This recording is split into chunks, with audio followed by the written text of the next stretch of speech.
Hello, and welcome back to Pondering Profusely.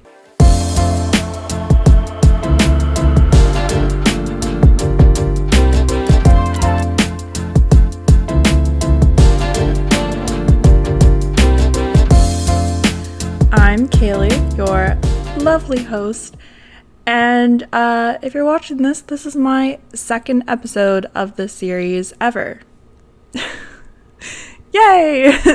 I am very nervous to film this episode. It's something that's very personal to me, hence why it's on my channel, because that is my whole purpose and my whole brand. Throughout my life, this topic has been something that I have struggled with profusely. If you're back here, my name's Kaylee, and I'm just a girl who's curious about learning more about the world. I cover all topics, kind of ranging from anything that I'm interested in, and that'll cover philosophy, it'll probably cover some science, it'll cover some history, but it's basically just anything that I want to learn more about, and I want to share that. So, the topic that I want to cover today is vulnerability.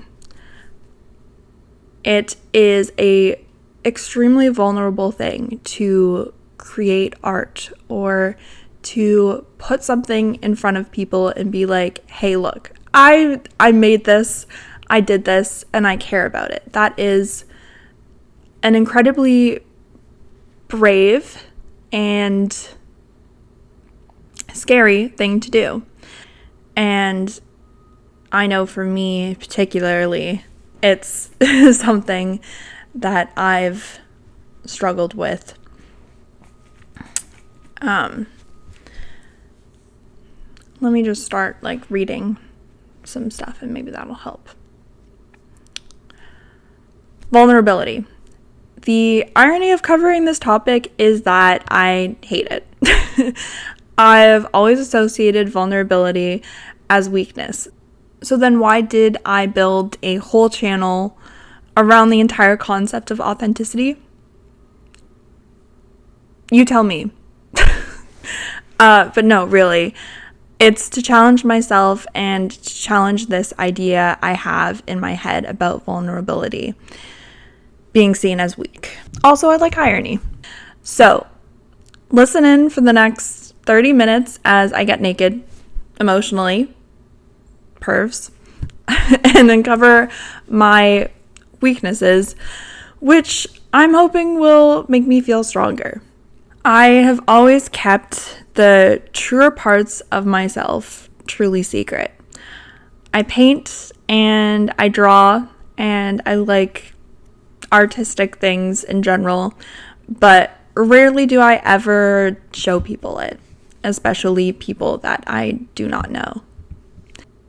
I'm not saying that if I did show everyone and came out with a megaphone that, hey, I made this, it would somehow heal me. But doing these things was a shield I used to protect myself from people truly seeing me. Because doing this goes against everything I have ever done. So hopefully learning more about vulnerability will help me to continue to stick with this series and put my face in front of a camera and talk into a microphone, which I still can't get over how my voice sounds, but I'm sure lots of people can relate to that feeling and that experience. I think it would be more concerning if I didn't have any fears about putting this series out, dissecting my vulnerabilities and sharing it with people to judge and criticize. But when I recognize that this fear is something that needs to be eliminated, or at least subsided, is when it actively stops me from pursuing my goals. Clearly it didn't win this time, or you wouldn't be hearing this episode, so that's great, right? I wanted to explore the different levels of vulnerability from the more surface level feelings to going deeper and deeper within this episode. So the first kind of initial surface element that I looked further into is embarrassment. There was a really great article written about that by Christine Harris, and she quotes this. The late John Sabini of the University of Pennsylvania and his colleagues propose that embarrassment is likely to arise when a person anticipates a disruption of smooth social interaction and faces a situation without a clear sense of social expectations governing behavior. According to the awkward interaction or dramaturgic account, it is not that the person is worried about making a bad impression per se, but rather that he or she does not know what to do next. Looking into a more specific fear, social anxiety. With the fear of being embarrassed, as it's explained in this article, it's not always a negative circumstance that leads to embarrassment. More so the worry of the unknown or what the effect will have on one's well-being and how to proceed after that. This emotion of embarrassment, it's a very surface level idea of vulnerability. Looking into embarrassment further, it actually can evoke very positive responses from society. She also writes, the late John Sabini of the University of Pennsylvania and his colleagues proposed that embarrassment is likely to arise when a person anticipates a disruption of a smooth social circumstance and faces a situation without a clear sense of social expectations governing behavior. According to the awkward interaction of dramaturgic account, it's not that the person is worried about making a bad impression per se, but rather that he or she does not know what to do next.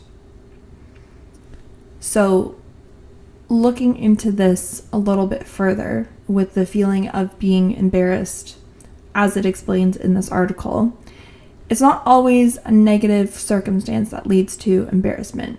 More so the worry of the unknown and what the effect might be on one's well-being and how to proceed after the fact. Embarrassment can, again, attest to our social evolution as beings. As we know, with things like the appendix or wisdom teeth that are no longer necessary from an evolutionary perspective, but still linger in us today. I'm going to read you a quote now on how embarrassment starts to develop in us from when we are a child. As described by Michael Lewis in the January-February 1995 American Scientist, embarrassment does not seem to develop until a child has shown the ability to recognize that the figure in the mirror is her or himself. This normally occurs between the ages of 15 and 24 months of life, much later than the emergence of other emotions such as anger, fear, and even jealousy. The first discernible cases of embarrassment in young children seem to fit more closely with the awkward interaction model. For example, being intensely complimented will readily embarrass many toddlers. However, by 3 years of age, youngsters are doomed to feel embarrassment when they don't meet the expectations of others. Embarrassment can come in many forms, and what I believe is a softer version of shame. It's really interesting how when we grow up, there is a moment where we feel no shame or embarrassment, and it's only once we recognize our full self, we start to learn that what I'm doing is not okay. Now, there was actually a study done on perceptions that people have of embarrassing things and what their lingering thoughts were towards that individual after the fact. In this study, they took a woman who went to college classes to ask volunteers for a research study. She did so using 3 different styles: asking calmly, without incident, dropping her papers, showing embarrassment but recovering, and dropping her papers but becoming so flustered and embarrassed that she ran out, leaving the teacher to hand out her forms. So, 3 different levels of the spectrum of embarrassment, if you will. It turned out that that woman obtained the greater number of volunteers when she displayed mild embarrassment rather than absolute calm or intense embarrassment.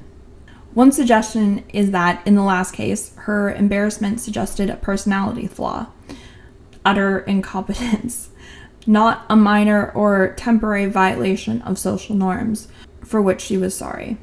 Thus, embarrassment perceived as a temporary state triggers positive emotional responses, but when suggestive of a more enduring defect, promotes harsher judgments.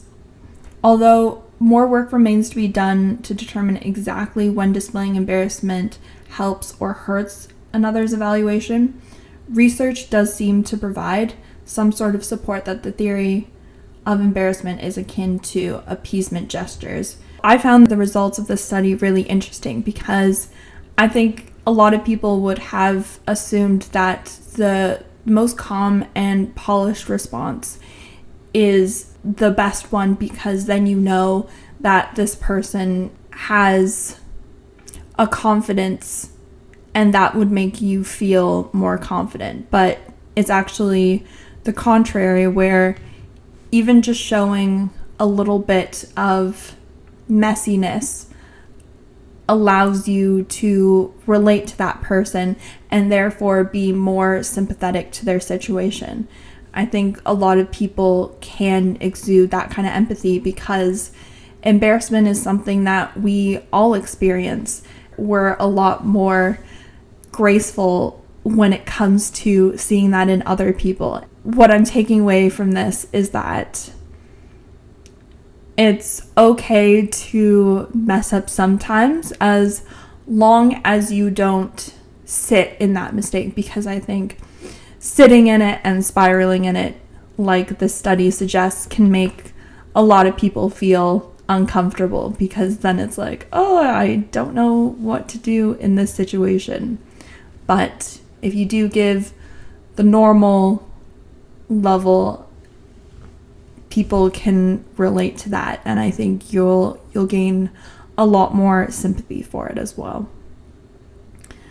I'm not saying to do this in every time, like a job interview. I think you always want to be the most confident or polished version of yourself, but it just goes to show you that if you do mess up, or you slip and fall and you get right back up and you can acknowledge the fact, but you don't sit in that uncomfortability, you're much more likely to garner a positive reaction. What if you feel that your level of embarrassment extends further than just mistakenly dropping your books? When I originally looked into this emotion, I thought it was fear. A fear of vulnerability. From my experience, this particular fear has resulted in a lot of instances of avoidance or inaction with my life. And maybe it has for you too. Why won't you do this? Why won't you go here? Oh, because I'm afraid to. That explanation makes a lot of sense, even when referring to phobia. It's a fear of something. But as I've analyzed this topic further, I've learned that there's a bigger emotion, more ugly emotion, and a more debilitating emotion that truly explains my feelings of avoidance or inaction, especially with my hesitation of putting myself on such a public scope. And that feeling is shame. Everyone's shame is unique, deep-rooted and most likely presented itself when you were a child. Because everyone's reason for shame is unique to that individual, there is no universal cure or method that will work for everyone. Sorry. If self-improvement was quick and easy, everyone would be healed and happy people. But obviously, as you can look around the world and look at yourself, that is not the case. Hopefully, I can make you realize self-destructing behaviors you do and give you the tools that may help with those behaviors, or reprogram that initial mindset that you have in your brain that is preventing you from doing what you want. This is the type of feeling that can be debilitating and truly a feeling I want to take a microscope to and examine. We're going to dive into this topic now, and who better to learn shame from than the Queen herself, who studied it for 6 years and has spoken about it on multiple TED Talks. This is Brené Brown. And I found her definitions of shame and embarrassment to be really helpful. You'll see that there is a difference between those definitions and a reason why they have different names for these different feelings. So she defines embarrassment as this. Embarrassment is being able to separate yourself from the foolish thing you did. Shame is believing that your existence is embarrassing. I have lived a good portion of my life staying small and under the radar and not wanting to draw attention to myself. If anything, this content resonates with me. If any of this content resonates with you, I highly recommend you to read her book, Daring Greatly, which is what I read to learn more about this feeling and how it interrupts your life and how you can push through it with resilience. With her book, Daring Greatly, I will definitely link this in the description and you are welcome to check it out. But yes, I highly recommend that you read it if you do feel like you need a more in-depth explanation as to how shame can impact you. Brené Brown has a lot of insightful remarks about shame and how we process it. Now, Brown talks about a lot of ways that shame can manifest in someone's life, and if you're a living, breathing human, then there is some way that it presents in your life too. I want to specifically talk about artistic creation because I feel like that is something that can be overlooked and is not talked about how scary it is to make or create things. I think it's one of the purest forms of vulnerability. Brown quotes this: "It starts to make sense that we dismiss vulnerability as weakness only when we realize that we've confused feeling with failing and emotions with liability." Like I talked about before, I saw vulnerability as weakness for a good majority of my life, and therefore I would really try to push those kind of emotions down and numb them. A lot of society has stigmatized being hurt or sad or upset with feeling weak, but it's really the opposite. It's actually courageous and brave to basically put it out there. And her whole book is about doing that. She has a quote in her book that talks about going into an arena. And in that arena, you are stripped of everything and you are basically putting yourself there out on display.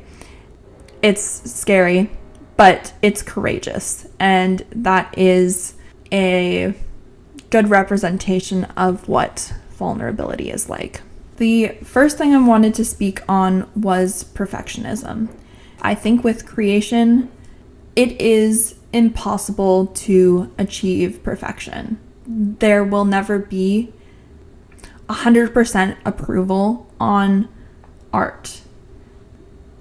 The idea is that it's speaking to a specific group of people, and if it was universal, I don't think it says something meaningful. The only way to break perfection is to create and be okay with being messy. I find that struggle comes up a lot in art and is actually probably the enemy of great art.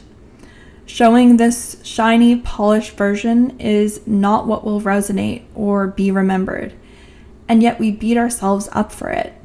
And when things don't turn out the way we expect, it goes to our heads. When I first created this series, I knew perfection was something that was out of the realm of possibility, especially when I'm still learning and all of this is really new to me.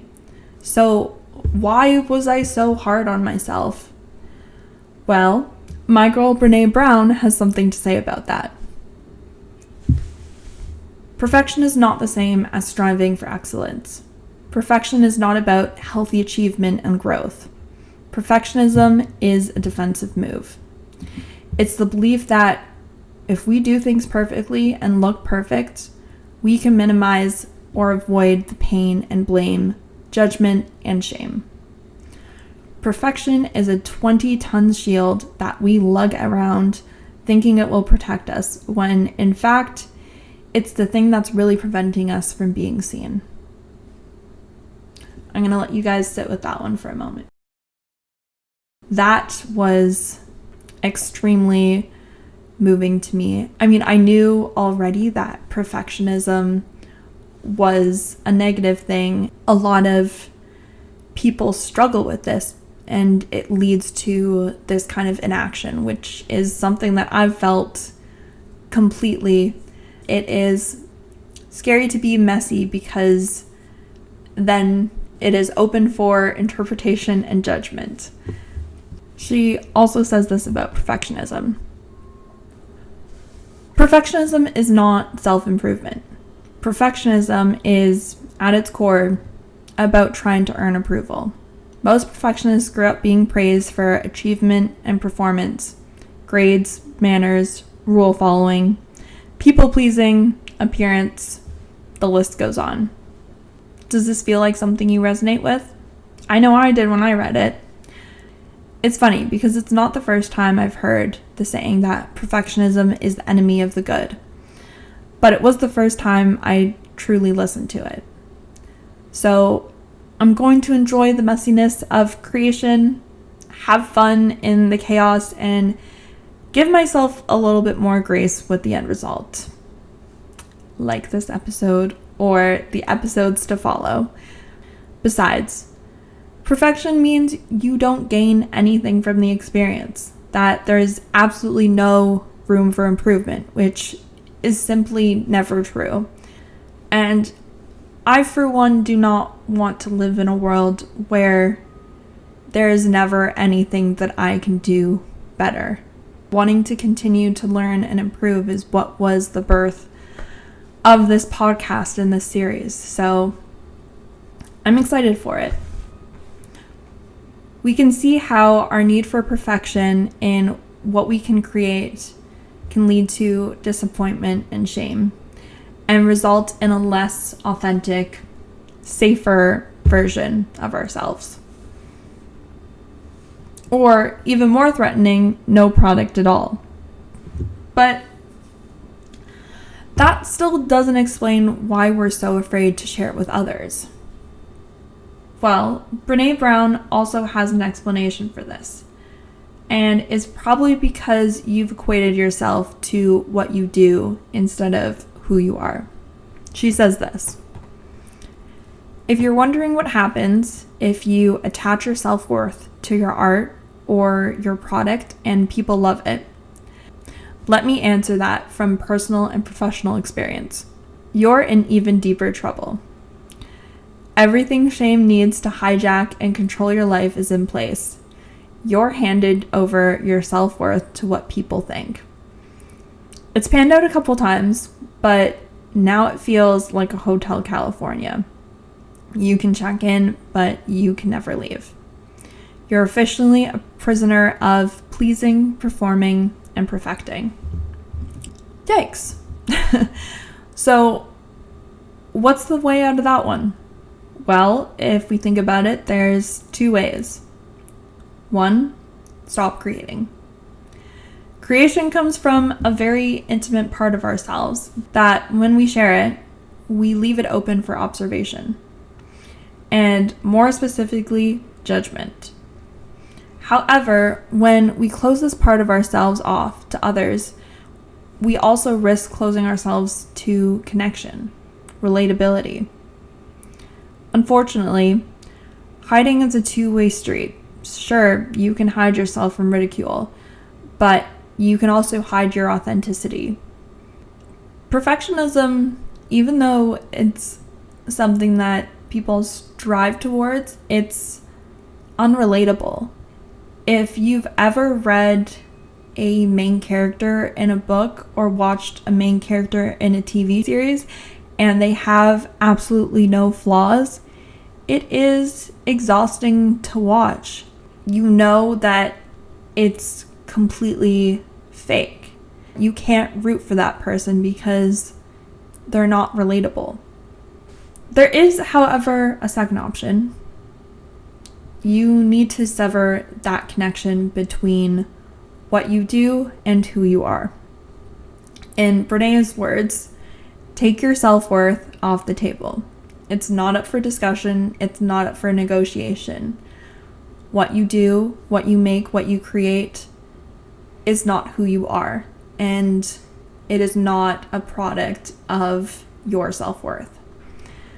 I think that's an important lesson and something that will be difficult to digest and act on, especially if the latter has been ingrained in you from a very young age. But it is something that needs to happen if you are to continue to move forward and live freely.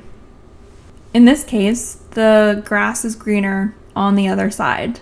So when you get to that other side, this is what you can picture. With awareness of shame and the strong shame resilience skills you build, this scenario is completely different.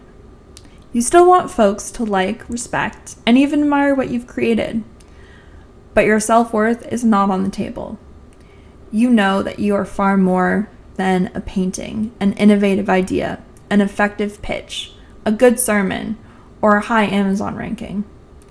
Yes, it'll be disappointing and difficult if your friends or colleagues don't share your enthusiasm, or if things don't go well. But this effort is about what you do and not who you are.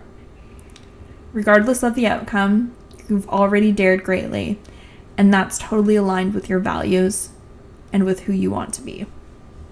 Like she talks about, it's not a feeling that you can eliminate from your life, but it is something that you can gain resilience to by having people in your life that you trust and you're close to, and you know will always be rooting for you. Ultimately, you become more powerful, and sharing something you've created is an essential part of connection and being true to yourself.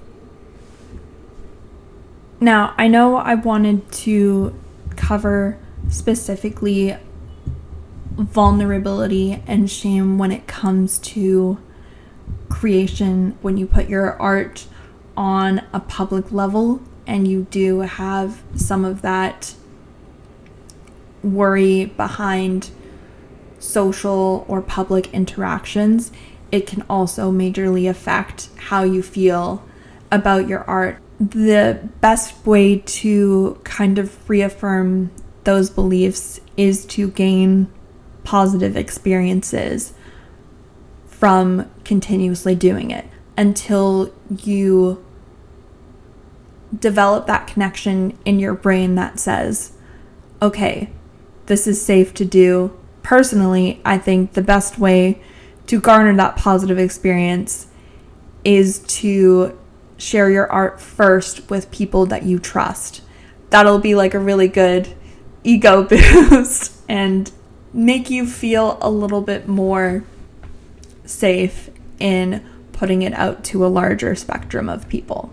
And when you have that initial social circle, it'll be a lot easier to not take so much care in the possible negative responses that you hear from random strangers or people who just don't resonate with what you're trying to do or trying to say. So, when do you know that you're ready to be in the spotlight and put yourself in the public sphere? The truth is, there is no time. And if you wait for it, it'll never come. Brene also talks about a quote, and it's the whole basis of her book and the title of her book by Franklin Roosevelt about being in an arena. The unfortunate lie we tell ourselves is that I'll be able to put myself on display to be vulnerable when my armor is built up enough, when I'm healed and ready. But the truth is, there never is a right time to start being courageous and vulnerable. It's something you will never be able to prepare for because shame will still attack the weakest parts of yourself. When we spend our lives waiting for us to be perfect or bulletproof before we walk into the arena, we ultimately sacrifice relationships and opportunities that may not be recoverable. We squander precious time and turn our backs on our gifts, those unique contributions that only we can make. Perfect and bulletproof are seductive, but they don't exist in the human experience. You're always going to feel vulnerable and you're always going to feel a little tinge, but the comforting truth is everyone feels like that. We have to learn how to own and engage with our vulnerability and feel the emotion that comes with it. So I wanted to explore this further end of the spectrum wherein you are resilient. Does that lead to a bigger ego? If you do truly do the work to build your self-worth and overcome the feelings or core belief of shame, Brene Brown agrees that you can't become this way because when you have narcissistic tendencies, that those are born from insecurities as well. They just embody themselves differently. People who have or present a big ego are actually probably some of the most deeply insecure people. So we get it. We understand that shame is the main driver that cuts off vulnerability and defines our worthiness. But understanding it doesn't mean it'll go away, right? Well, once you've identified shame, you're right, it won't magically go away. But at least now you have a diagnosis. And just like how you can feel a sense of relief when you've received a medical diagnosis for some sort of physical ailment, you can now extinguish some of that uncertainty and find remedies to help with that illness. Now you can pinpoint what may be holding you back in life, taking action and going after the things you truly want. Healing can only first start with understanding. Brown also speaks on how to help stop shame in its tracks. She shares this. Shame derives its power from being unspeakable. That's why it loves perfectionists. It's so easy to keep us quiet if we cultivate enough awareness about shame to name it and speak it. We've basically cut it off at the knees. Shame hates having words wrapped around it. If we speak shame, it begins to wither. With this channel, I've kind of gotten through two very difficult topics that really spoke to me. Understanding these kind of initial emotions that I'm having with creating this content, I don't know with the future of this channel if I'm going to start researching topics that are completely niche and maybe not as relatable to the human experience. But yeah, and I also have some ideas for maybe doing a crafting session. Like I said, I'm kind of an artist, so I love creating, I love making. So maybe I will incorporate that in the future. The beauty of this channel is that I have the complete free reign to do whatever I want with it. I've made sure that the rules are very loose and allows me to really explore the depths of what I want to. So, if you enjoyed this episode, I hope you continue to follow along with me and learn more about new topics. I think that covers everything that I wanted to say today. I hope you can take some of these lessons and start to apply it to your life now that you've understood your diagnosis. And I highly recommend that you read Daring Greatly if you want to learn more about your specific shame.